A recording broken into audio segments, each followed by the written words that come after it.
man, that last 3-game stretch was fun. 3 games, 3 different tests, and the Spurs came through all of it. They handled the tempo, they handled the physicality, they handled the execution, and most importantly, they went 3-0. That is the kind of stretch that tells you this team is growing up a little.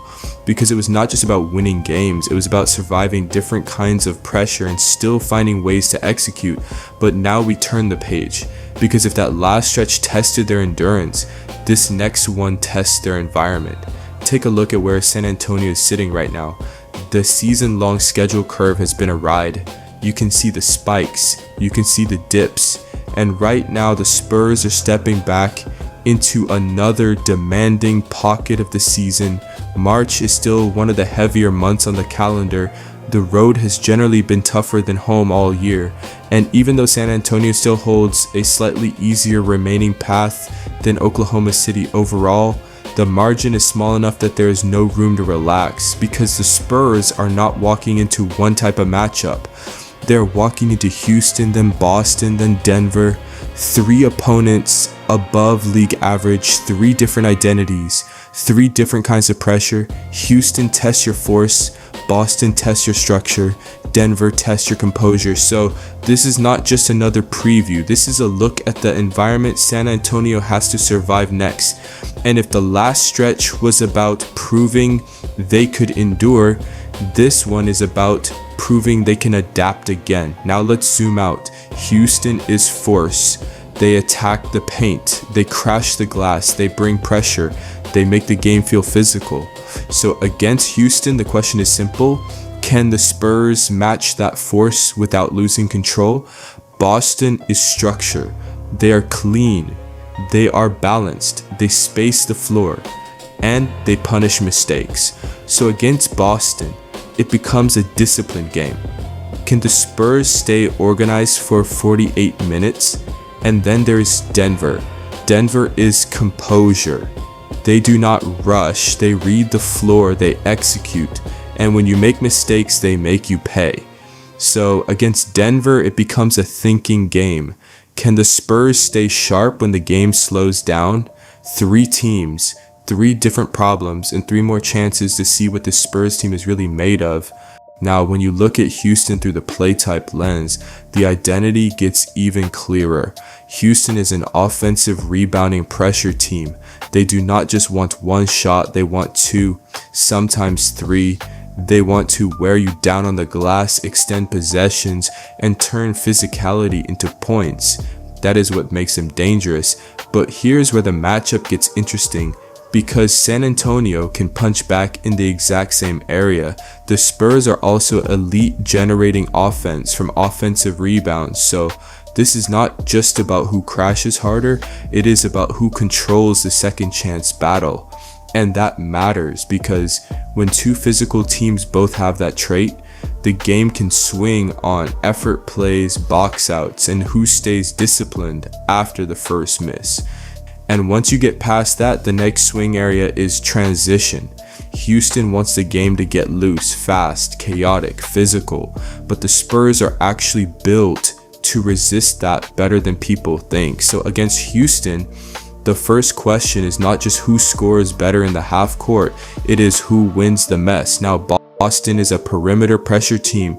They are elite in transition, elite in spot ups, elite with pick and roll ball handlers, and strong in isolation. So the danger here is obvious. If the Spurs lose their defensive shape, Boston will punish it fast. The biggest swing area is spot up defense. Boston is elite there. San Antonio is not. So closeouts, rotations, and overhelping matter a lot in this game.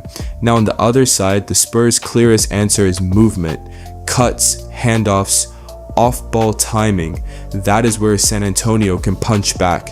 So against Boston, the play type battle is simple. Boston wants clean perimeter offense. The Spurs need to disrupt that, then counter with movement and timing. Now Denver is an execution pressure team. They are elite in spot ups, elite off screens, strong in post ups, and very dangerous in isolation. So this is not the same kind of pressure as Boston. Boston stretches you. Denver reads you. If the Spurs lose focus for even a moment, Denver can turn that into a clean jumper, a back cut, or a Jokic-led half-court advantage. The biggest danger area is off-screen action. Denver is elite there, while San Antonio is only solid defending it. So this is a game where communication matters, chasing, switching, staying connected, because if Denver starts freeing shooters off movement, the game can tilt quickly.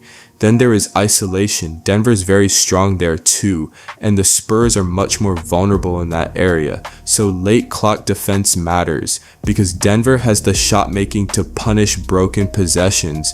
Now on the other side, the Spurs do have counters.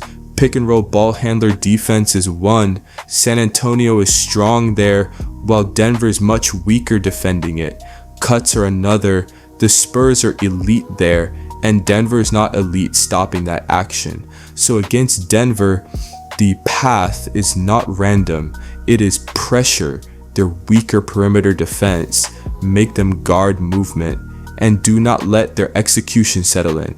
So the play type battle against Denver is simple. Denver wants a clean thinking game. The Spurs need to disrupt that rhythm, then attack through movement and ball pressure. The first name you have to watch is Amen Thompson. He is the cleanest all-around riser on the board. His points are up, his assists are up, his shooting is up, his plus minus is up, and his minutes are up too. So this is not just one hot stat. This looks like a player growing into the game across multiple areas. Then you have Alperen Sengun. He is still a major pressure point. His points are trending up, his efficiency is trending up, his three-point shooting is up, and his plus minus is up. So even if Houston brings force as a team, and is still one of the engines that makes that force organized. And then there is Dorian Finney-Smith. He may not be the headline star, but his trend line is loud. He is basically green across the board. Minutes up, shooting up, impact up. So he is one of those players who can quietly swing the game. Now if we look at Boston through the player trend lens, the first name is still Jaylen Brown. He is their main engine right now. He leads them in points, rebounds, and assists over the last 5 games. So even if the trend is not exploding, the workload is still running through him. Then there is Luka Garza. He is the hottest momentum name on the board.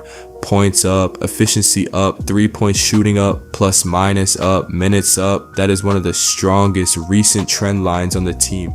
And then there is Derek White. The production is still strong, the impact is still there, but the trend line is a little mixed. So he is still dangerous, just not as cleanly upward as someone like Garza. And keep an eye on Hugo Gonzalez too. He is one of those quieter names who is trending in the right direction and can swing possessions if you lose track of him. So for Boston, the key names are clear. Jaylen Brown as the main engine, Luka Garza as the hot hand, Derek White as the steady threat, and Hugo Gonzalez as the quieter riser. Now for Denver, the first name is still Jokic. He is still the engine, the rebounds, the assists, the scoring gravity, that still runs through him. So even if the recent trend line is not perfect, the role is too big to ignore. Then there's Jamal Murray. He is still their top scorer over the last 5 games, but the trend line is shaky. So he is still dangerous, just a little more volatile right now than fully settled. And for the upward names, Zeke Naji stands out. Julian Strawther too. Those are 2 of the cleaner risers on the Denver side. So for Denver, the story is pretty clear. Jokic is still the engine. Murray is still the scorer. And Naji and Strawther are the quieter trend names climbing in the background.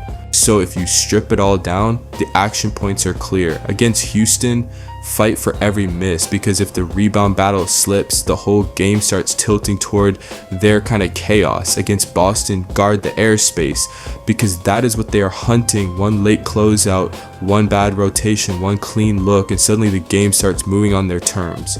And against Denver, break the pattern before it settles, because if Jokic gets to conduct, and Murray gets to rise into rhythm, then the game becomes about execution.